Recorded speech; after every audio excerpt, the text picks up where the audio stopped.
for one, both of us, right? I know. Two for the price of one. But, Because it wouldn't charge you. somebody asked him about doing the job. I'm But gonna turn off my phone. yeah, no, and. And he then we're said gonna actually start. He's gonna do all kinds of mechanics, and he's not doing Oh, I gotta carpentry. put it just with the. How do I do this? It just come Okay, I just turned my phone. This looks so It's nice just- in here, what a nice It's just like design. It's a children building. It is. I haven't been in here before. Oh, Well, this ladies, is it looks like it's just the four of us, all right. but no problem. Good things come to small packages. We're very. So they say. You can just try out your spiel on us. Yeah, this will be good. This is cool. So, I'm Donnie Gillis, and Welcome, Don. and when I was asked to do this, they asked me if I would do a quilting presentation, and they said that we'd like you to do a history first, and then do a presentation in a hands-on teaching. So I said, oh, this will be fun. So it was fun. So what I did first is I looked up the word quilt to see what the word quilt meant. And quilt means calcita in Latin, and it means stuffed mattress or cushion. Quilting means stitching together two layers of fabric between, with a something in between it, a padding in between it. No one is exactly sure when quilting began, but from evidence found in the Temple of Osiris at Abydos, found in 1903, which features the king of the first Egyptian dynasty wearing a cloak or mantle, and it was quilted. So they didn't make quilts, they made clothing and quilted it, and it probably kept them warmer. And it's an ivory carving. It's not an actual physical piece of fabric. It's an ivory carving that's in the British Museum. Evidence of quilt work was found in Asia in late BC and in early AD years. Quilting became evident in Europe during the 12th century when it was discovered that Crusaders also wore quilted garments. Quilting came to America with the Puritans. Quilts were made in those days. They made quilts to cover windows and to cover doors to keep the cold air out, because they didn't really have a lot of insulation, so that's what they would make the quilts for. Quilting is ultimately tied to American history in unexpected ways. The Civil War is one example. Leading up to the war, quilting was used to raise funds for the abolitionist movement. Often these quilts were shared anti-slavery poems and sayings on them. So they wrote on their quilts. And I always like that idea of writing on the quilts. I don't know, it gives it a little more history. During the Civil War, the military had requested that quilts be made for the men that were injured, so the men in the hospitals. And they had a specific size. It was 7 feet by 4 feet. And it fit exactly the size of a military cot. But there's one in this book here that I have there, the Civil War book. There's a story about a man who was on his deathbed, and they really didn't think he was going to make it through the night. And they gave him a quilt, and on the quilt was an inscription from his wife in her name. And that's how I felt when she told the story. And the theory is that seeing his wife's words and her writing and her name made him want to live. So I thought that was kind of yeah. And quilting was taught to their daughters, the young children, as they would give them a block. So the adults would be making the big quilts, and the little children would be making just blocks, and they would be used as their doll cribs and dolls for their dolls. But as they got older, they would make more and more blocks, and then they would sew the blocks together, and it would become their dowry when they went into marriage. So they'd have a quilt to bring to their house. Sorry. My brother's in Hawaii. No, that's not a problem. It's just kind of funny. It just ended there, like I'm supposed to go to the next line. Turn off my phone. My sister's birthday today, so I posted online, happy birthday to my one and only sister. I have 5 brothers. My brother, who's in Hawaii on vacation, just texted me, are you sure you only have one sister? And I said, yep, and I want no more. So sorry. No worries. Yeah, gotta put up with he has two. Yeah, that's it. That's right. My other 4 brothers, two, but I only have one. So, during World War I, women were urged to make quilts for the men fighting overseas. And during World War II, they saw quilting as a way to raise funds for the Red Cross with the creation of signature quilts. With signature quilts, old quilts that we still do today. You know, I think signature quilts are pretty cool too. But I have a signature quilt there, and it was made in the 1800s. And Nell Valentine finished it. It was never quilted. It was, and she did it all by hand. And that's a signature quilt, and that is really, really cool. Wow. So, then what? So then I decided to look up when was sewing machine invented? When was thread invented, you know? And then I thought about, so I looked up, sewing machine was invented, sewing machine in 1790, an Englishman named Thomas Saint invented the sewing machine. However, he didn't patent it, so he never got any acknowledgement of it.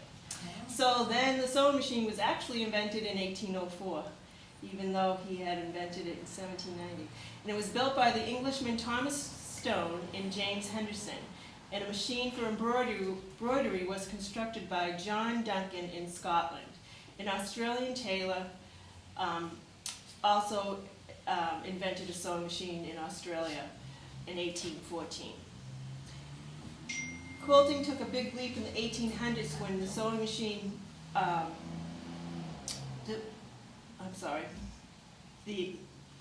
the earlier sewing machines were by hand and by foot. So in the 18th centuries when it went to, I'm messing this up. So they eliminated the need to hand stitch by having these sewing machines. And as time passed, quilts evolved to become more decorative or colorful, often using new fabrics of similar weight and feel rather than a hodgepodge of reused fabrics. Because they didn't have a lot of fabrics back then, so they always were using clothing or using whatever they had. It wasn't like us where we have fat quarters and all that. So. The steel needle was invented in the 1500s. So then I thought, 1500s, what did they use before that? So they used bone, antler, wood, and ivory was how they used needles back then, and they made them fine pointed too. But then I thought, what did they use for thread? Because thread wasn't invented until 1793. Wow.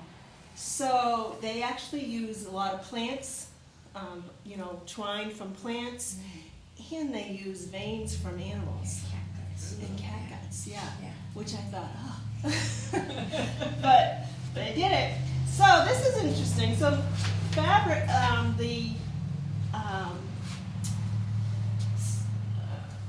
cotton thread was invented by a woman named Henna Wilkinson from Rhode Island, the first American woman to ever gain a patent in her country. In 1793, Henna was awarded a patent for a cotton sewing thread, which she had twisted on her spinning wheel. The thread did not sew that well, but she did go down in history as the first inventor. Wow. So I thought that was pretty cool. Yeah. And so I looked up the oldest quilt. The oldest quilt, the earliest known surviving bed quilt, is one from Sicily from the end of the 14th century. It is made of linen and padded with wool. The blocks across the center are scenes from the Legend of Tristan. And the quilt is 122 inches by 106 inches and is in the Victoria and Albert Museum in London. It's a big quilt. Quilting can date back to 3400 BC, and the oldest one is this one I just mentioned. The world's largest quilt is the AIDS Memorial Quilt.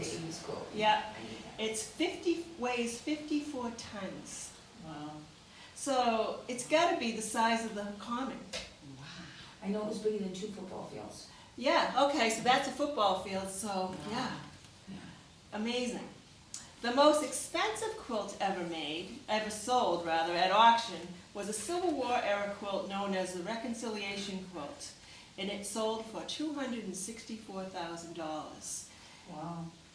Yeah, so it was a Civil War quilt, and it sold in 1991 Yeah, for that kind of money. And this one, the reason why I have this quilt in here, this was made by Mabel Kennick, and the reason I have that there is because I looked up the quilt, and it's very similar to this. It was a Civil War quilt, so it depicted all the different sceneries and different things that were going on. And on that one there is Abraham Lincoln and his wife Mary.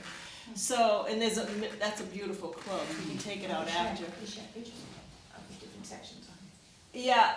What's that? You should have different pictures, the pictures of it. Yeah. You know? I Just just a little display. Beautiful. yeah. It's Wouldn't have to be really fantastic. So just think about it. So your quilt you make today might not be worth much now, but 100 years from now, it could be worth a lot of money. Not be worth much. I saw 2 surviving quilts at my grandchildren's house that I made. 2 surviving out of They're 10. not very old, I have but one that's all I have shreds. one granddaughter that's taking really good care of them. She's got 2 on her bed. I was so pleased. My grandmother was in Maine originally. And, you know, in the, she was sewing from the early 1900s. She was born in the lighthouse. So in 1913, they moved off the lighthouse. So I have quilts that were made, there was quilts that were made. Well, her sister would sometimes take an old quilt and put it inside of another quilt. Yes. I repaired a quilt from my uncle, probably back early 70s. It's my first quilt I ever repaired, and inside it was one of Oh, the other wow. quilts That's from very, before. And I ended up, that's very common that they Yeah. did that back in and her those. mother was my great aunt. Her daughter, who's in her 80s,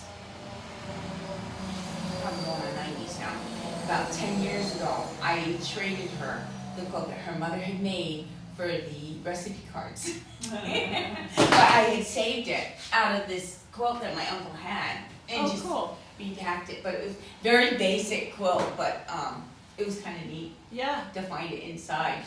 Yeah. Oh, yeah. Definitely. Yeah. Yeah. That was very common because they didn't have much to work with.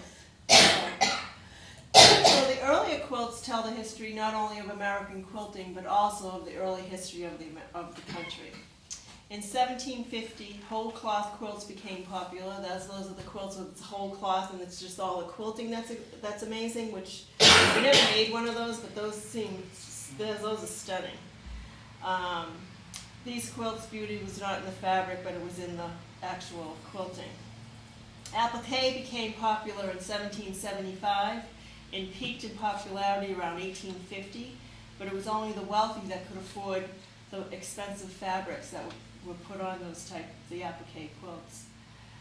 And this was interesting to me. I thought the Amish came here and I always thought they quilted before they came to America, but they didn't. They came to America and learned to quilt when they got here, which I thought that was pretty interesting because they were such a, I don't know, they're just down to earth,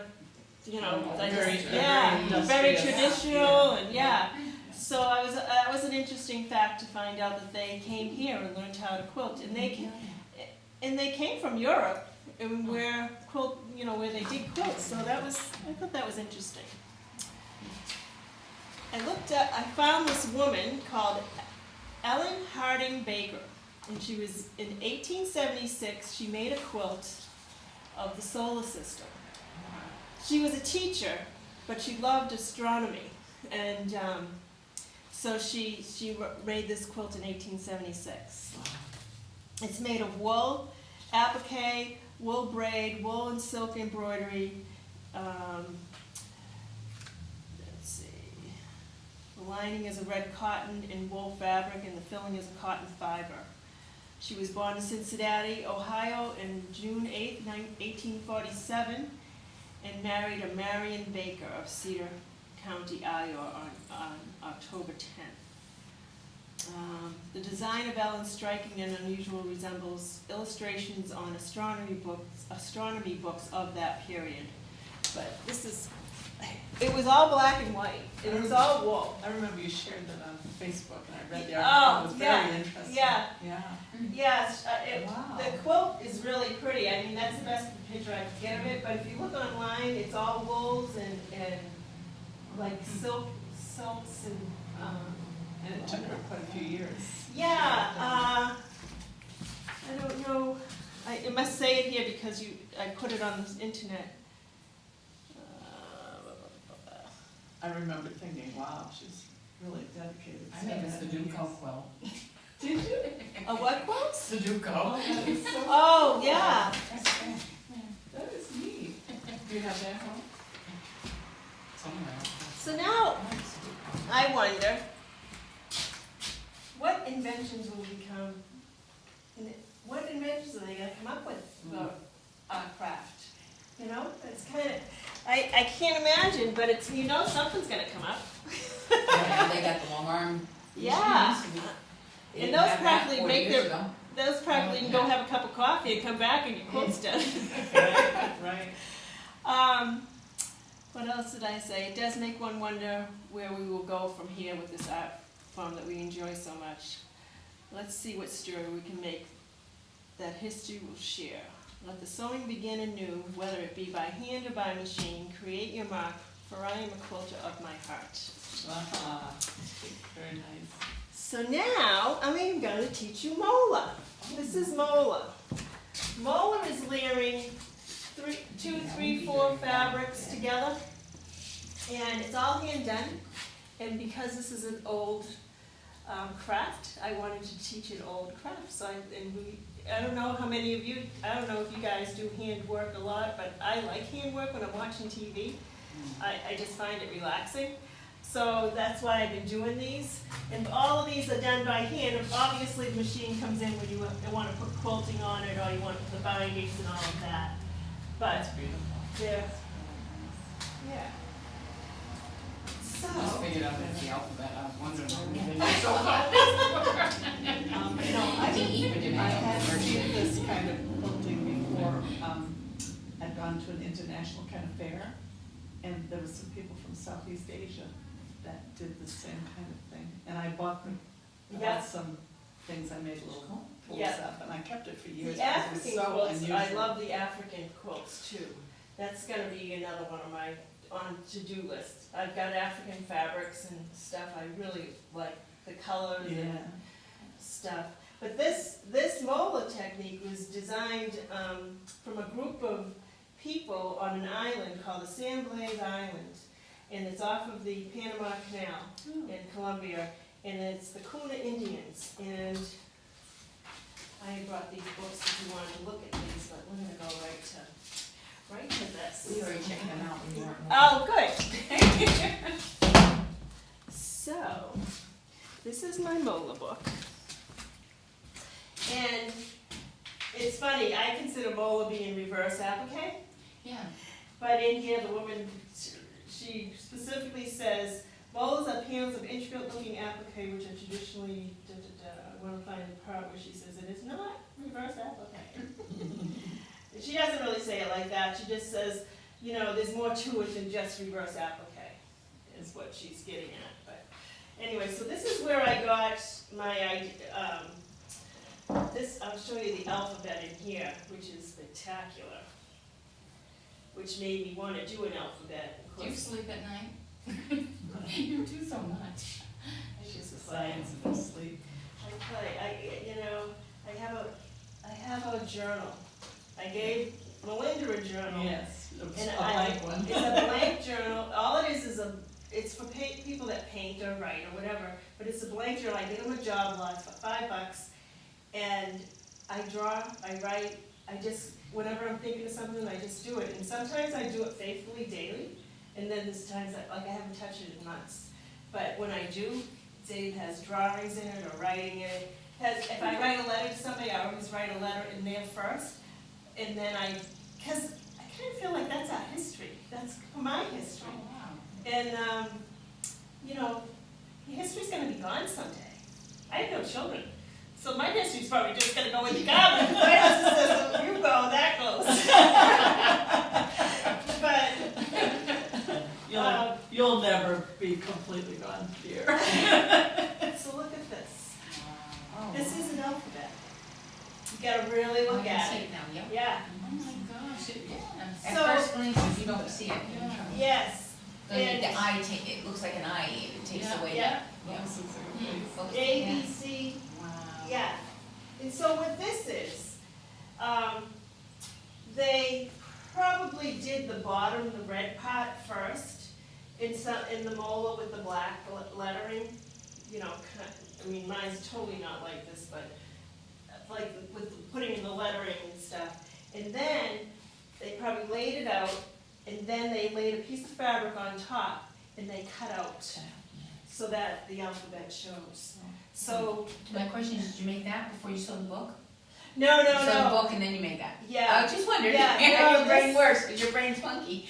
No, I saw this and I've had this book for a long time and I did not know that that was the alphabet. Oh, that's fine. And one day I started reading this and I said, the alphabet? I always saw letters, but I never captured that it was the alphabet. So it was kind of interesting when I finally realized it said the alphabet. I said, oh, I like that idea. And that's when that came from. So, I made us up little. So cute. I'm so excited. Yeah, get rid of that, I guess. And I was gonna give you one of these designs in here. What I do is I put a design on a piece of paper and then I lay it on top and then I can either sew right on it. You know, I can put this, if I wanted this on, that's not big enough to say it was, so then I would sew right on it And then pull the paper and away. pull the Oh, paper okay. away. Yep, Yeah. that makes sense. So, but I didn't do that. I wasn't sure how many people I had, and I was getting too intricate, and it was gonna be too hard to teach if I made. So I says, I wanna do something where I can do it, get the grasp of it, and then, you know, this is just a I think sample. that's a good idea. So these are like sample pieces I did when I was learning. So I laid the 3 fabrics. So this is the top one, second one, and third one. And then this one looks like I put it on after, but when you cut away, it leaves it. So it's just, isn't that cool? Yes. So that's, Kind of like It actual looks, deal. it looks complicated, but I'm Yeah. sure it won't be when you show us. and then this one I just decided I'll just gonna sew it together, reversing it. It's kind of like my black and white. The name of that little black and white one there is, it's not always black and white. Oh. Tell that to my husband. I was gonna say it's not a yin yang. It could be, someone says positive and negative. No, it's not always black and white. So I'm gonna let you pick your color. They all have 4 fabrics, and they all have a needle and thread on them. We're gonna have to do something, we're not just gonna watch you. No, you're doing, We'll girl. go with Paisley. And I'll do the same ones you guys do. Here's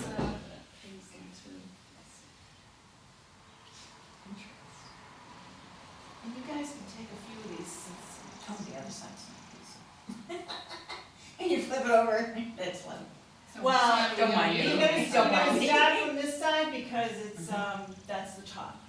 Okay. And so what's gonna happen is, we're gonna cut away. I have 3 different samples here. So this sample, this big one, is when we're gonna go down to all 4 layers. These other ones, we might only go down 2 layers or 3 layers, so that you can get the idea of how to get down to all 4 layers, okay? So, what do you wanna learn first, how to get down to all 4 layers? Sure. I want to do one with black and yellow. Yeah, most of the mold is in solids, but I said, why can't I throw a case in it? And the rest is. So you're gonna need a pair of scissors each. I'll give you the little scissors, those are the easiest, and you're all gonna need a.